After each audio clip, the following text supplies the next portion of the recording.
In Acts chapter 9, we have one of the three accounts of Saul's conversion and his commission. It's almost as if the two run together, but without, of course, conversion, there can be no commission. So here is Saul, and he's doing what he does very well. He is the archetypal stiff-necked. Remember, he approved of our brother Stephen's murder. And so he is the stiff-necked. He is very good at it. He's putting all his energy and effort in, and he will be very happy to journey up to 6 days to get up to Damascus and back after that, wherever he possibly can, ruining the church. And he even has not only what he feels is God's permission to do this, he has the backing of the high priests and has letters to prove it. This is a good thing to do, but God.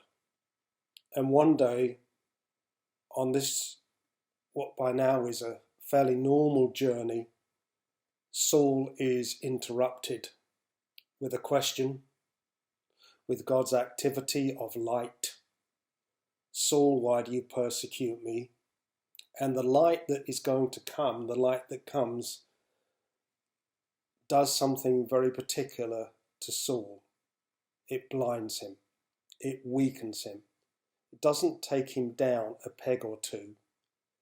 It leaves him utterly devastated and confused and open to change and to have his mind reformed by understanding and experience.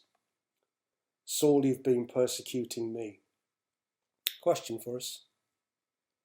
Are we weak enough for God to use? He's had now, this great leader has to be led. He can't see, and he enters into Damascus, and he will meet with a man named Ananias, who has been told of God that he needs to meet with Saul. And of course, Ananias protests, Lord, I've heard about this man, how much evil he's done to your saints in Jerusalem. But the Lord says, go, for he is, and I'm in verse 15, my chosen instrument of mine, to carry my name before the Gentiles and kings and the sons of Israel. For I will show him how much he must suffer for the sake of my name. So in his call that we hear now that Ananias is going to proclaim over Saul, it's because Saul is a converted man. The Spirit of God has completely changed him. And when Saul comes before him, listen to this, brother Saul,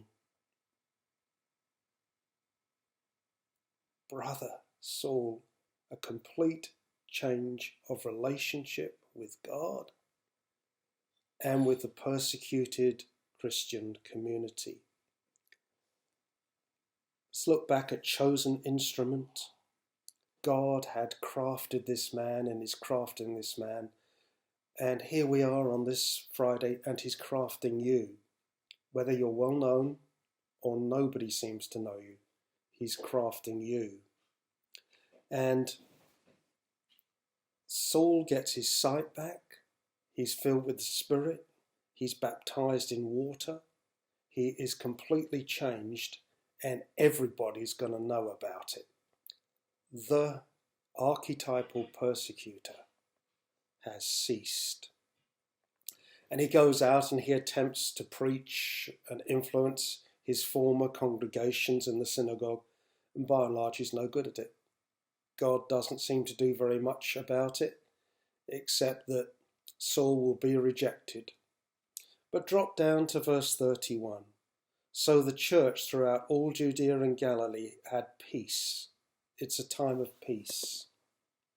You know, for those who, like demons, on the end of their beds always, think again.